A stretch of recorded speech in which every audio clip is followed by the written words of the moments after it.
Hey, welcome back from Thanksgiving. I hope you had a good break. It is now time for pre-calculus, and I know it's kind of weird being on here, but I hope these videos are helpful. Make sure you listen to every single word I say here, because if you skip something, you might skip something important.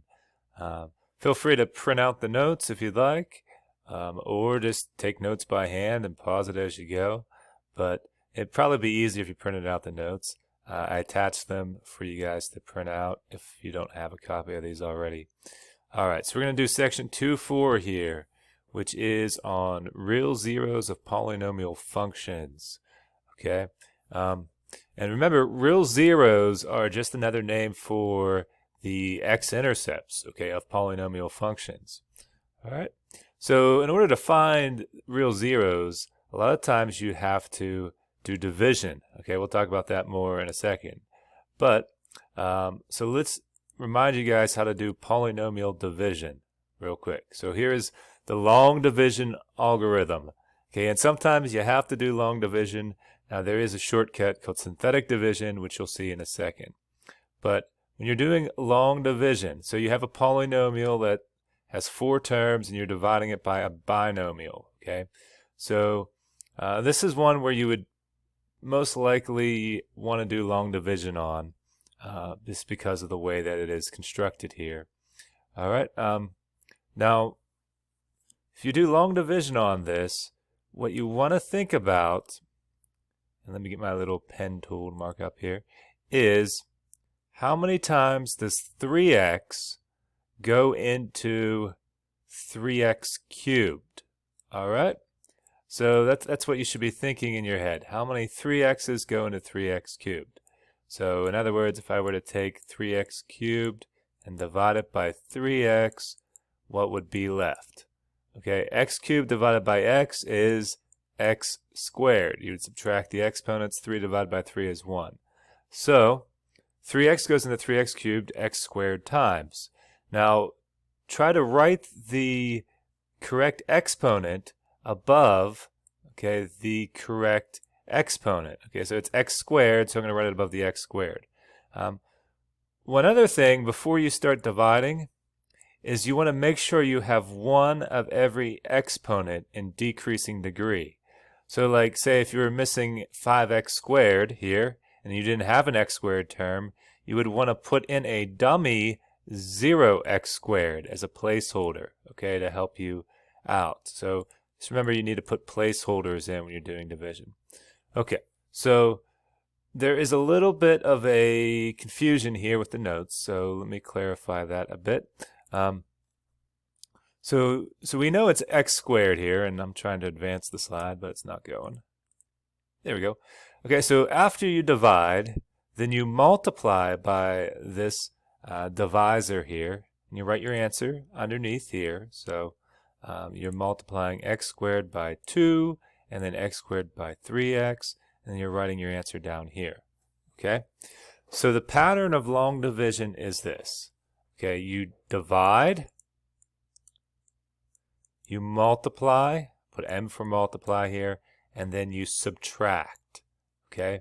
Now subtraction might not actually be subtracting depending on the signs here. Okay, so what I'm going to do when I'm subtracting here is, see these plus signs? I'm going to change them to minus signs. Now, if they were minus signs, like you would have negative numbers, then you would actually be adding. Okay, so you have to be careful, am I adding or am I subtracting?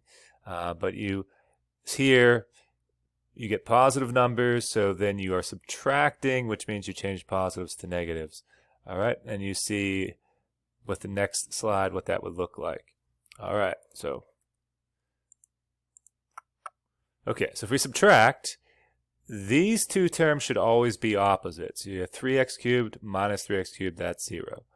All right, these two will give you another number, and then you bring down, okay, the next term. So you divide, multiply, subtract, and then you bring down the next, so put b for bring down the next term. Okay, so your next division is 3 into 3x squared. So how many times does 3x go into 3x squared? And that is x times. So you put an x above here. Sorry, this is Tricky. All right. And then you once again subtract. Okay, so you got to change the signs and then subtract. So you change the signs, those cancel. 8x minus 2x is equal to 6x. And then you have 3x into 6x, and that goes twice. So you put a 2 up there, you multiply, then you subtract again, and change the signs there. 6x minus 6x, these two cancel. 7 minus 4 is equal to 3. Okay, so now this is your remainder.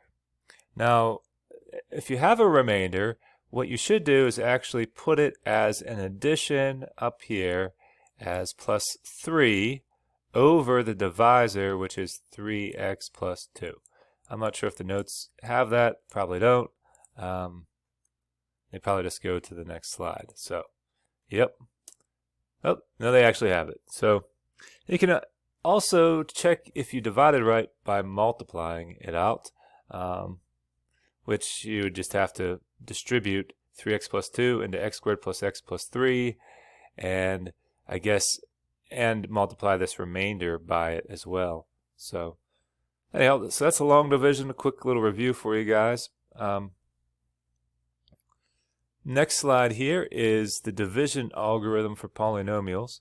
So we have two functions, f of x and d of x. They're both polynomials with degree of f being the larger degree compared to d, and d of x is not equal to 0. And so what this tells you is that there are unique polynomials, q of x and r of x, that would be true in this function here. All right, so what we could do, another way you can think about this is take this function here and try to just get q of x by itself. So you divide both sides by d of x, okay? And when you divide this term by d of x, the d of x will cancel and you're just left with q of x. If you divide r of x by d of x, it would look like this, which is actually similar to what we did in the last particular problem where we had a remainder over the divisor there, okay? And q of x, the reason why they use q of x is for quotient, okay? And quotient, remember, is the answer to a division problem. All right, so basically this is saying you have some function f of x, you divide it by some divisor d of x, you will get a quotient with a remainder over divisor. And the remainder could be 0. So anyhow, hopefully that makes a little bit of sense now that you have some explanation with it. Okay, so dividend is f of x and d of x is divisor. I don't know if I said that, but anyhow. And r of x is for remainder. And so if r of x equals 0, that means it divides evenly, okay? Oops, got a little bit of writing on the screen there. Delete. Got this fancy little pen tool that isn't always so fancy and a little frustrating. But we do our best here. All right, we also say if r of x equals 0, q of x and d of x are factors of f of x. All right, so a factor is something that has a remainder of 0. In other words, it divides evenly. All right, and so this leads us to a very important theorem called the remainder theorem. Okay, so if k is a real number and our divisor looks like x minus k, okay, we can actually evaluate a function, okay, at the value of k. So we're evaluating a function f of k. The evaluation of this function for the value k is equal to the remainder. And this kind of proves why it's equal to the remainder here, okay? Because if you substitute k, then the quotient part becomes 0, and then you're just left with the remainder here. Okay, so like if I wanted to evaluate a function f of, say, 4, all right? What I would then do to figure out what f of 4 is, of course you could plug 4 into the function and figure it out. But another alternative is, because of the remainder theorem, you could do division of x minus 4 into whatever the polynomial f of x would be. okay, in order to figure out what this would be. And whatever your remainder would be the result of f of 4. So this leads to the all-important remainder theorem, which looks like this. And basically what I was saying, the remainder is equal to the function evaluated at k value. All right, so let's look at an example of seeing this in action here. So what will the remainder be if we divide 3x cubed plus 4x squared minus 5x plus 6 by x minus 4? All right, so we could actually do long division to figure this out, or we can use the remainder theorem to realize that here our k value is equal to 4, okay? So if I could write, that'd be nice. Anyhow, our k value is equal to 4, so we're doing f of 4 to figure out the remainder. And so we can get the remainder by substituting into the function, and the remainder would be equal to 242.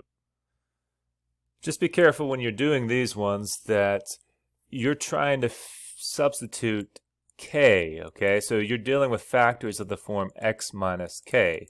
So if they give you a factor that's not x minus k, and it's a factor like x plus 5, all right, k here is actually equal to negative 5, all right, because you need to put a negative here in order to compensate for the plus sign being there to give you 0. So you would do f of negative 5 in this case. And if you do f of negative 5, you can figure out the remainder if you're dividing by x plus 5. All right, so hope that is a nice little example. All right, and this leads to the factor theorem, which basically states if you do f of k and you get a remainder of 0, that tells you that x minus k is a factor. And it's if and only if, so you could do either or. If x minus k is a factor, then that will give you a result of 0 when you evaluate, and if you get a result of 0 when you evaluate, then x minus k is a factor. All right. So all these statements are equivalent. X equals k is a solution of the equation. If you set the function equal to 0 and k is a solution, then that's a solution, or a 0, or a root is another name for it. We used 0 for representing basically where it's an x-intercept, so these two are synonymous. And x minus k is a factor if k is an x-intercept, if k is a 0.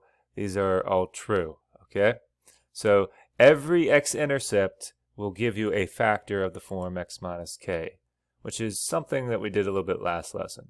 All right, and so if you have a polynomial function where you're dividing it by a divisor x minus k, you can do a shortcut called synthetic division to help you divide.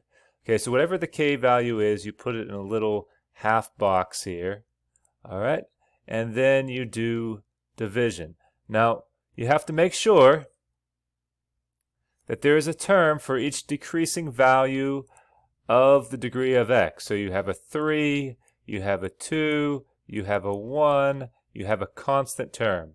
Okay, if we're skipping one of the exponents, you have to put a dummy placeholder like 0x in, or 0x squared.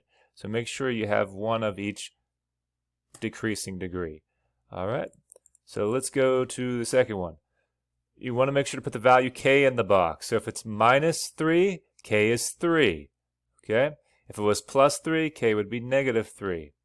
All right, and so it'll look like this to set it up.